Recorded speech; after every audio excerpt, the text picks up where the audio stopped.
कितना उतावला था तुम्हारी एक-एक हरकत में।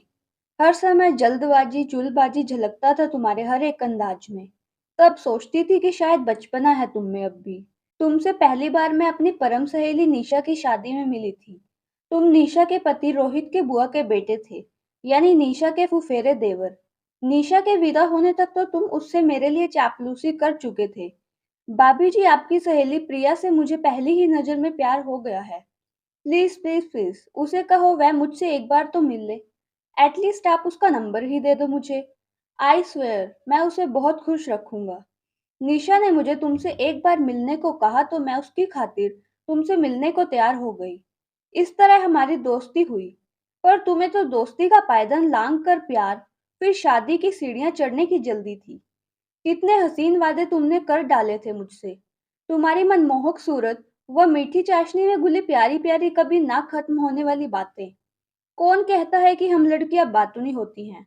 उफ, कभी कभी मेरा सिर चकरा जाता है तुम्हारी नॉनस्टॉप बातें सुनकर। एक हफ्ते के अंदर तुम निशा, रोहित और अपनी मम्मी को लेकर मेरे घर आ धमके शगुन का थाल लेकर। मैं सकते में रह गई। पर मम्मी पापा घर बैठे बिठाए इतना अच्छा रिश्ता कैसे ठुकरा सकते थे। फिर निशा लेकर आई है ये रिश्ता, तो सब अच्छा ही होगा।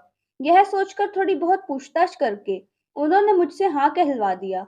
मैं मानो अभी भी ख्वाबों की दुनिया में विचरण कर रही थी।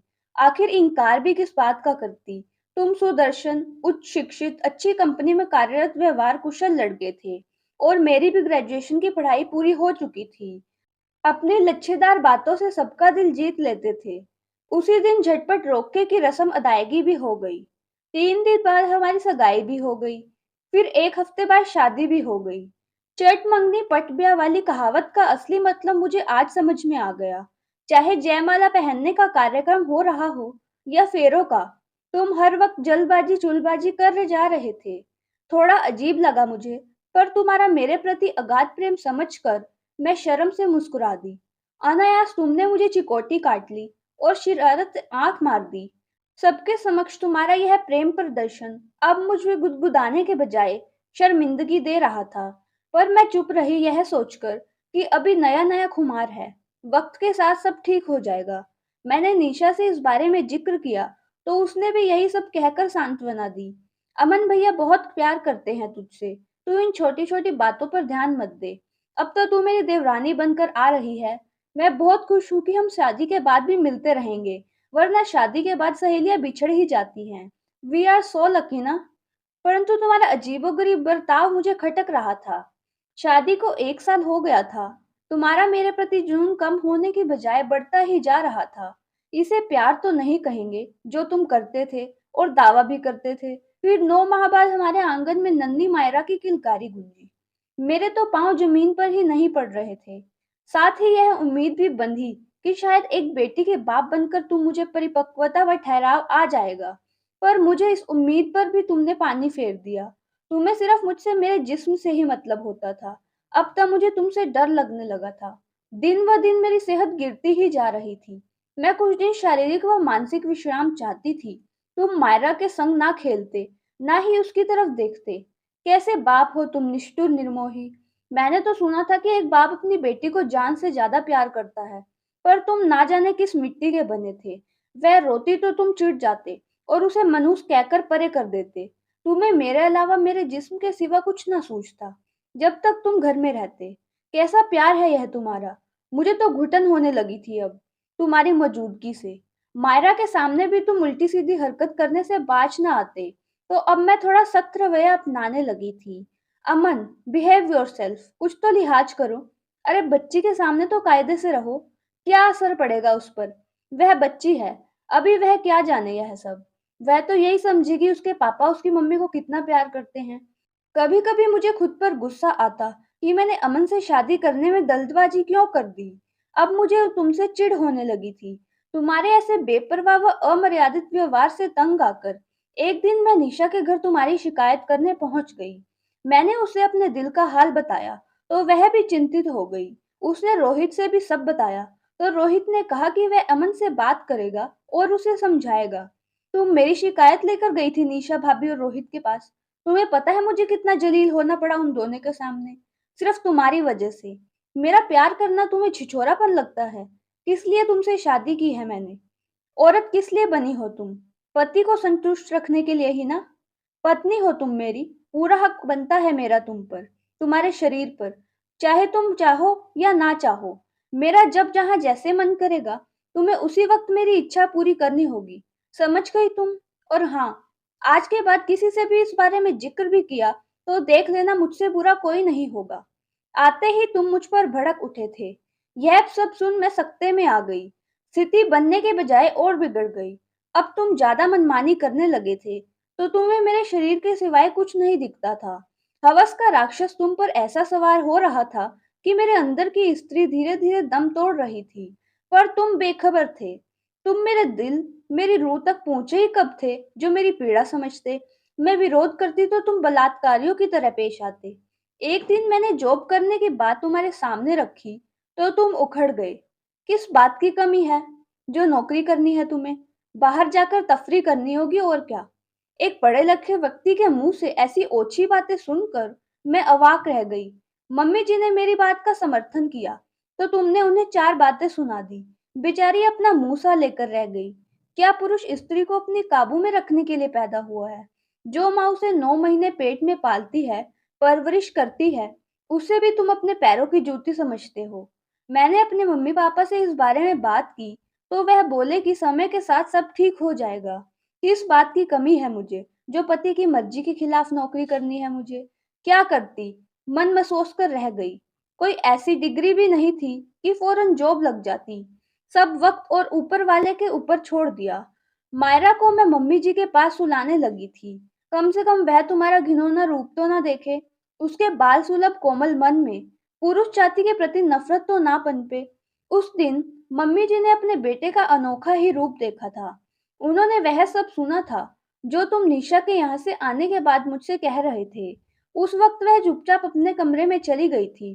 तुम्हारे जाने के बाद वह मेरे पास आई और कहने लगी, तुम चिंता मत करो बेटा, मैं अपनी एक डॉक्टर मित्र को जानती हूँ। वह मनोचिकित्सक है। यदि मुझे उसके अजीब व्यवहार के बारे में पता होता, तो मैं उसका इलाज पहले ही करवा लेती, या फिर अभी उसकी शादी ही ना करती। हाँ, उतावलापन, बचपना तो उसमें रहा है, पर यह अंदेशा नहीं था कि इसका परिणाम यह भी हो सकता है। मैं एक माँ की तरह ही सोचती रही, कभी जाना ही नहीं कि इसकी ओछी हरकत का ऐसा भयावह रूप भी सामने आएगा। मम्मी जी की प्यार भरी बातें सुनकर मन को थोड़ी तसल्ली हुई। माँ ने जब तुम्हें मनोचिकित्सक डॉक्टर सुरेखा से मिलने के लिए कहा, तो तुमने मुझे घूर कर देखा। तुम्हें लगा कि मैंने फिर से तुम्हारी शिकायत की है, और तुम गुस्से में मुझे उल्टा सीधा सुनाकर ऑफिस के लिए निकल गए। तब मैं और माँ डॉक्टर से मिलने गए, उन्हें सारी बातें विस्तार से समझाई। सब सुनकर उन्होंने कहा कि अमन को हाइपर सेक्सुअल डिसऑर्डर है, यानी सेक्स की तीव्र लत है, जिसकी वजह से वह अपनी इच्छाओं को कंट्रोल नहीं कर पाते, और ऐसे व्यक्ति हर समय बस सेक्स के बारे में ही सोचते रहते हैं। वह किसी भी तरीके से अपना मतलब पूरा करना चाहते हैं। यहाँ तक कि बलात्कार जैसे अपराध भी ऐसे ही व्यक्तियों द्वारा किए जाते हैं। ऐसे व्यक्ति येन क्रेन प्राक्रेन अपने स्वार्थ सिद्धि चाहते हैं। यह स्पष्ट रूप से कहना चाहिए कि हर हालत में अपनी वासना पूर्ति करना चाहते हैं। अभी तुम उसकी इच्छा पूर्ति के लिए उपलब्ध हो, इसलिए वह तुम्हारे ऊपर खुद को हावी कर रहा है। और कब तक और क्यों? प्यार या संभोग दोनों की सहमति से होना चाहिए, ना कि जबरन थोपा जाना चाहिए। फिर वे मम्मी जी की तरफ मुखातिब होते हुए बोली, ऐसे तो यह बेचारी खत्म हो जाएगी, और अमन जो कर रहा है वह बलात्कार की श्रेणी में आता है। अब आप या तो इलाज के लिए मेरे पास लेकर आएं, या इसे कुछ दिन के लिए इसके घर भेज दें। सच पूछो तो मैं भी अब तुम्हारे से छुटकारा पाना चाहती थी।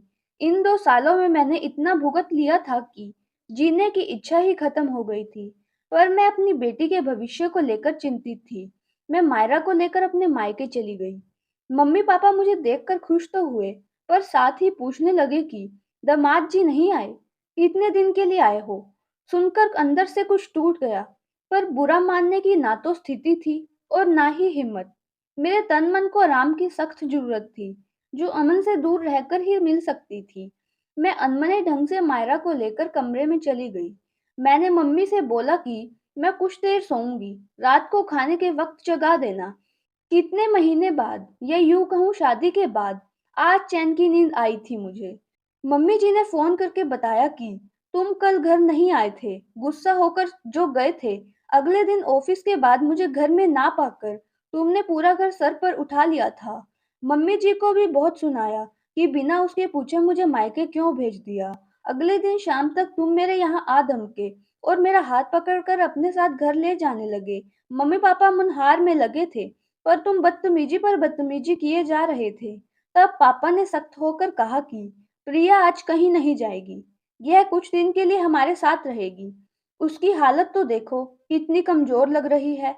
आप चाहे तो आप भी रुक सकते हैं या अभी अपने घर जाएं। मैं इसे खुद आपके पास छोड़ दूंगा। उफ! पापा यह क्या कर दिया आपने? इसे रोकने को क्यों बोला? मैंने मन ही मन में सोचा। मैं तुम्हें अनदेखा कर मम्मी के पास सोने चली गई। मैं मम्मी के पास चैन की नींद सो रही थी। अचानक मुझे लगा कि कोई मुझे जगा रहा है। आंखें खोली तो देखा तुम थे। मेरे मुंह पर हाथ रख दिया और तुम मुझे अपने साथ जाने के लिए खींचने लगे। तुम्हारे हट्टे-कट्टे वजूद के आगे मैंने हथियार डाल दिया। वह रात मेरे लिए बहुत भयानक रात थी। तुम सुबह सबके जगने से पहले चले गए। मम्मी जब मुझे उठाने आई तो मेरी हालत देखकर उनकी रूह कांप उठी।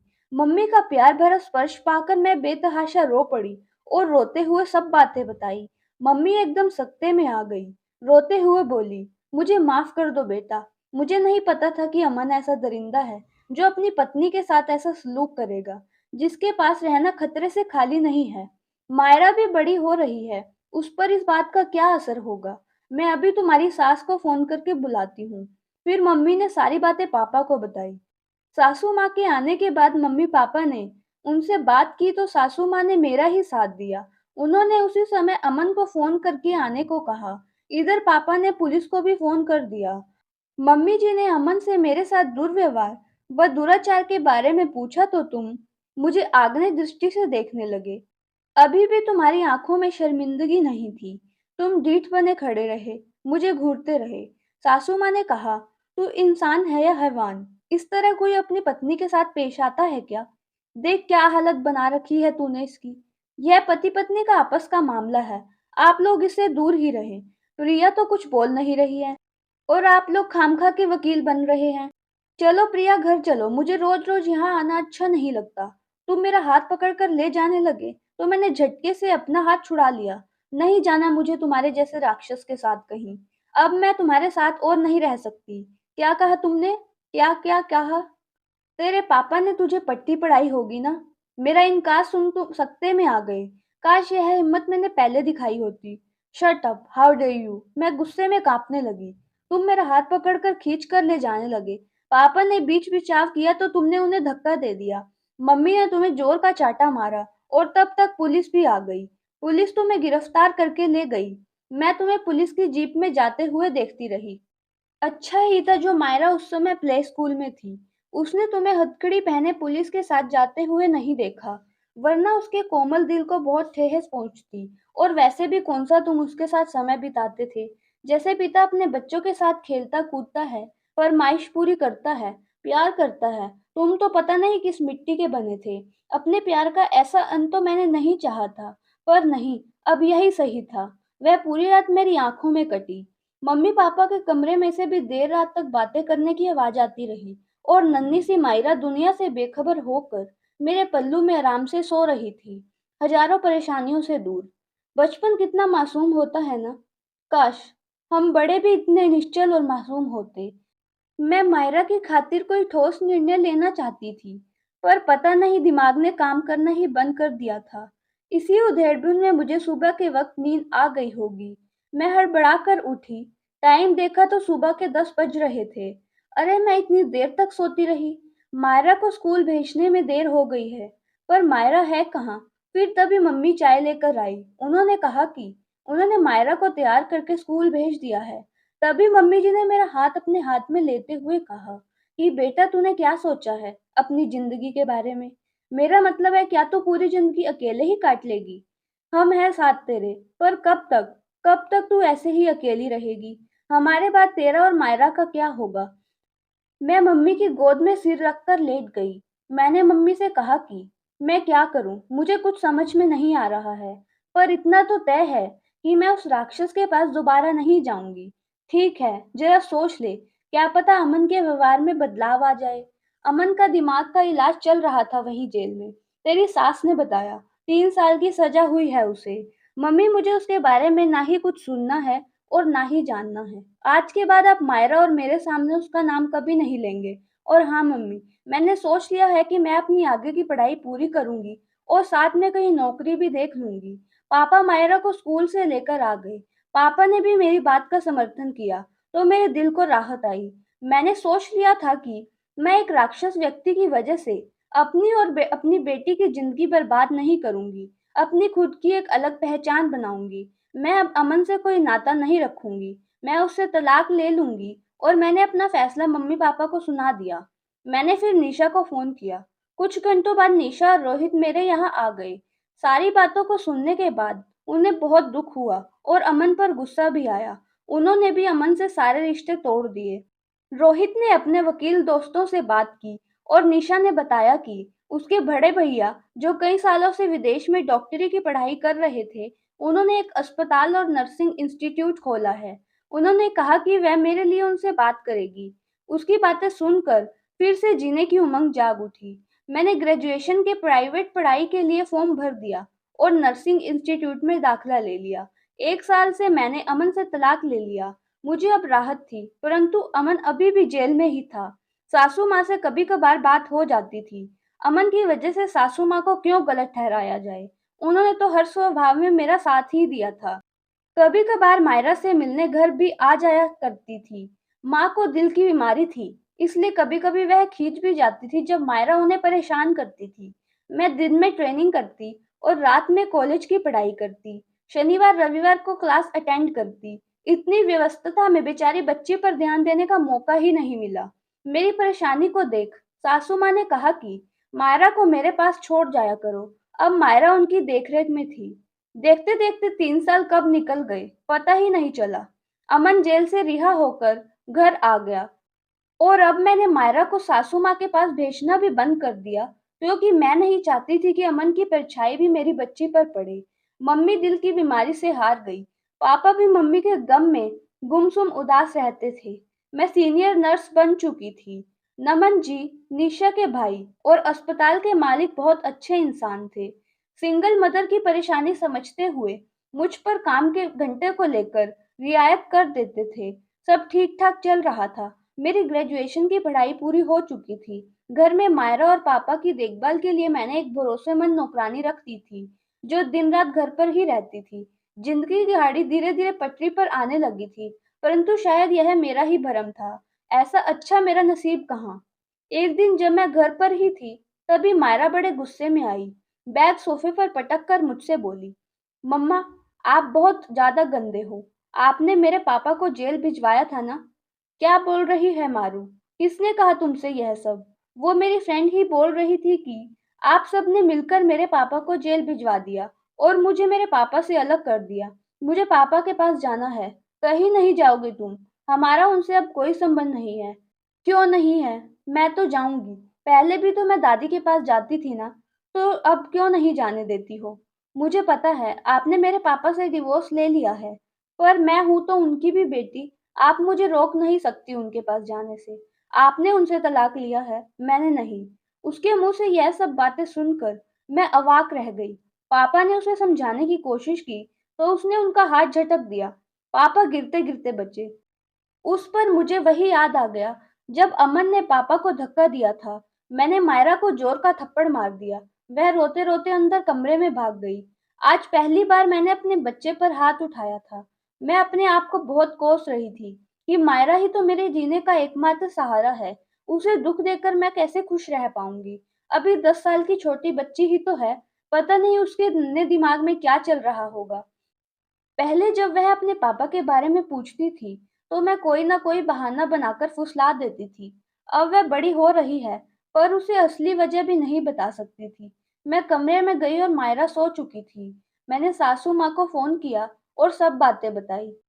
उन्होंने कहा कि अमन के ऑफिस जाते ही वह घर आएगी। मैंने 2 दिन की छुट्टी ले ली थी, जिससे मायरा के साथ समय बिता सकूं। मायरा की भी 2 दिन की छुट्टी हो रही थी। सासू माँ, मैं और मायरा घूमने निकले। बुद्धा पार्क में खूब झूले झूले। आइसक्रीम खाई, खूब मस्ती की। शाम को घर आए मायरा का मूड थोड़ा ठीक हुआ, पर वह मुझसे कटी-कटी रही, अपनी दादी से ही बात करती रही। शायद अभी भी गुस्सा थी। ठीक हो जाएगी धीरे-धीरे, मैंने खुद को तसल्ली दी। सासू माँ अमन के ऑफिस के जाने के बाद अक्सर घर या अस्पताल मुझसे नायरा से मिलने आ जाया करती थी। एक दिन उन्होंने बताया कि अमन अब आए दिन किसी न किसी महिला सहकर्मी या किसी लड़की के साथ में आता है, कभी घर पर भी ले आता है। मेरे मना करने पर उसने मुझे व्हाइट हाउस में रहने को बोल दिया है। इतना सब होने के बाद भी उसमें कोई बदलाव नहीं आया। बहुत दुख हुआ सासू माँ को इस उम्र में अपने बेटे द्वारा अपेक्षित अपमानित होकर एकाकी जीवन जीते हुए देखकर। फिर भी बेटे के लिए इतनी दुखी रहती है। क्या औरतों का जीवन इसी तरह संघर्ष करने और खुद से जूझने के लिए है? 3 साल बाद, मम्मी के जाने के बाद, अकेलेपन व बीमारी से ग्रसित पापा भी मुझे छोड़कर चले गए। मैं एक बार फिर टूट गई। ऐसे वक्त में निशा और रोहित मेरे साथ खड़े थे। नमन भी उनकी अपेक्षा घर आने लगे थे। मायरा की नमन से अच्छी पटने लगी थी। पर मुझे किसी भी पुरुष की उपस्थिति अपने और मायरा की जिंदगी में बिल्कुल भी बर्दाश्त नहीं थी।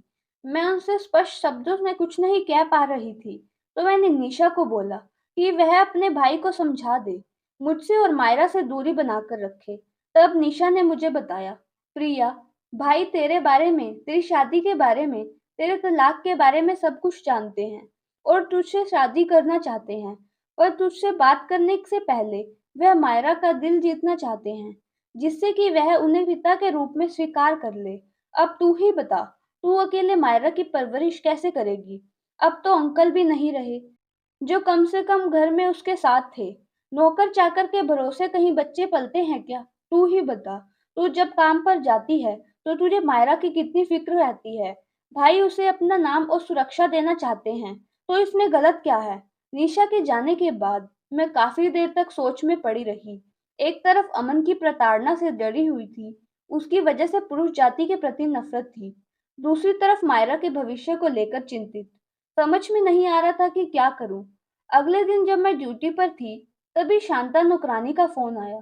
घबराई हुई आवाज में उसने कहा, दीदी मायरा बेबी स्कूल से नहीं आई। वह स्कूल बस में नहीं थी। मैंने स्कूल में भी पता किया, वह वहां भी नहीं है। फोन हाथ से छूट गया।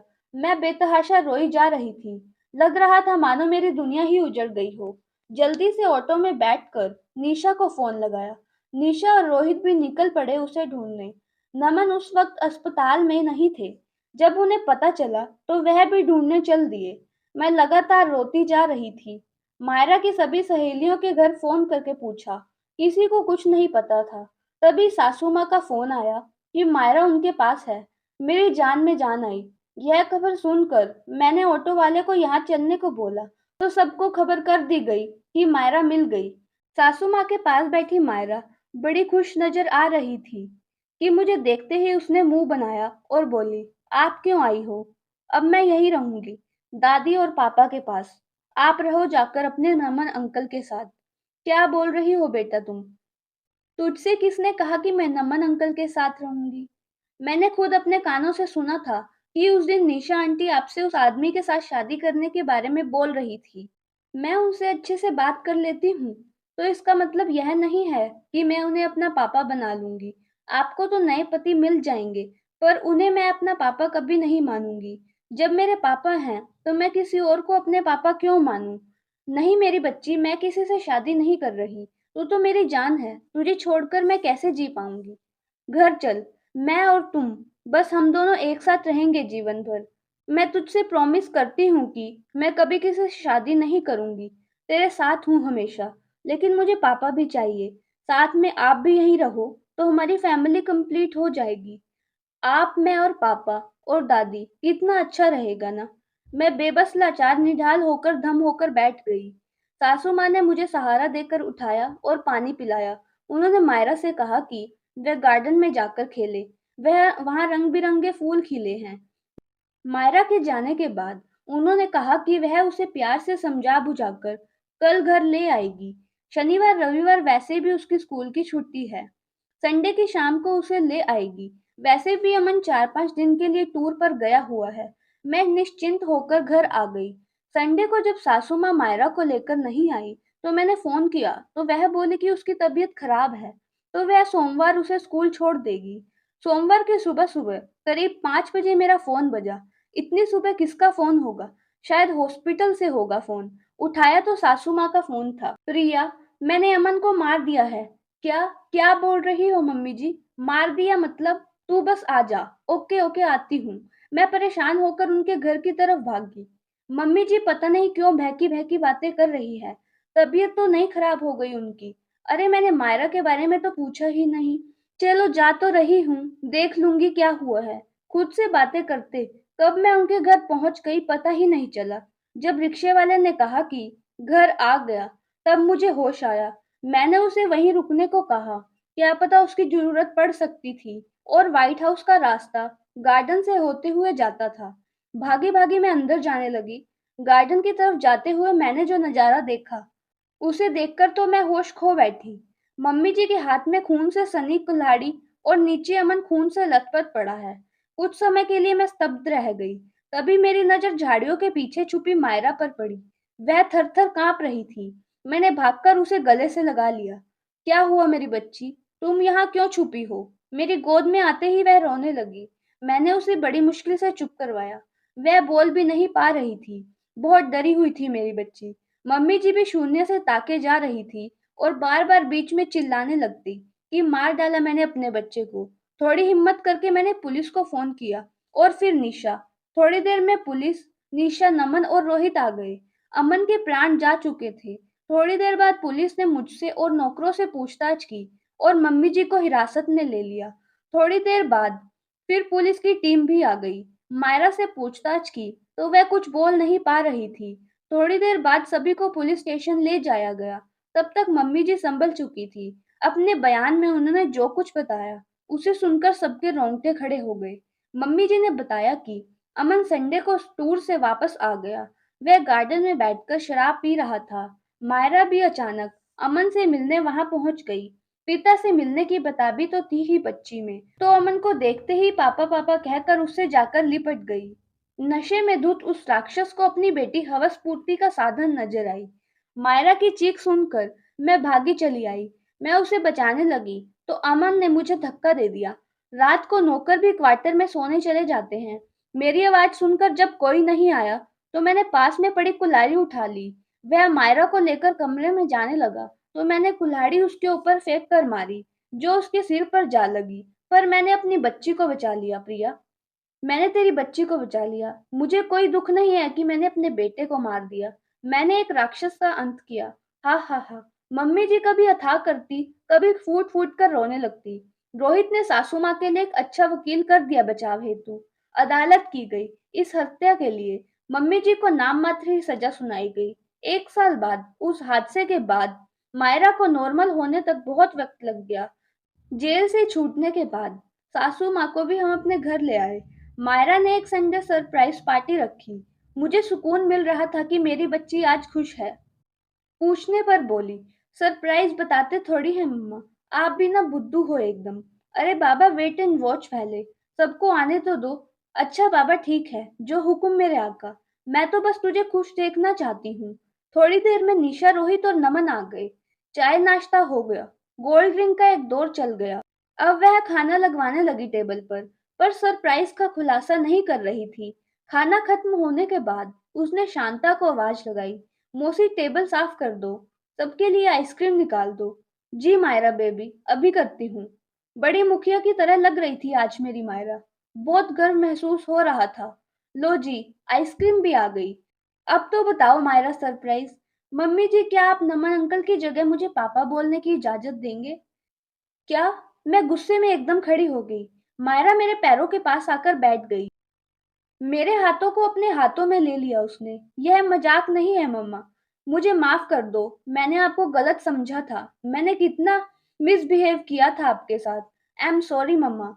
अब मैं समझ गई हूँ कि आपने उस आदमी से क्यों तलाक लिया और मुझे क्यों उससे दूर रखा। अब मैं आपको कभी हर्ट नहीं करूंगी। प्लीज आप नमन अंकल से शादी कर लो। फिर उसने अपनी दादी की ओर देखा। दादी प्लीज, आगे आप बात कर लो मम्मा से। इसका मतलब सासू माँ भी इस प्लान में शामिल है। सासू माँ ने कहा मान जा। निशा भी विनती कर रही थी। मैंने नमन की ओर देखा तो वह नजर नहीं आए। तभी नीचे से आवाज आई, क्या मैं जिंदगी भर के लिए आपका हाथ मांग सकता हूँ? नमन घुटनों के बल जमीन पर बैठे थे, हाथ में अंगूठी लिए। मैं सबको देखने लगी। सब खुश नजर आ रहे थे और मेरे हाँ बोलने की प्रतीक्षा करने लगे। अब हाँ कर दो यार, मेरे घुटनों में दर्द होने लगा है। सब खिलखिलाकर हंस पड़े और मैंने शर्म से हाँ कर दी। मायरा को खुशी तो देखते ही बन रही थी। वो एकदम से मेरी बाहों में समा गई। तेरी खुशी के लिए कुछ भी मेरी बच्ची, तू ही तो मेरी जिंदगी है। तो दोस्तों, अगर आपको ये कहानी अच्छी लगी हो तो वीडियो को लाइक, शेयर और चैनल को सब्सक्राइब करके बेल आइकन को दबाएं ताकि आपको आने वाली अपडेट मिलती रहे। धन्यवाद।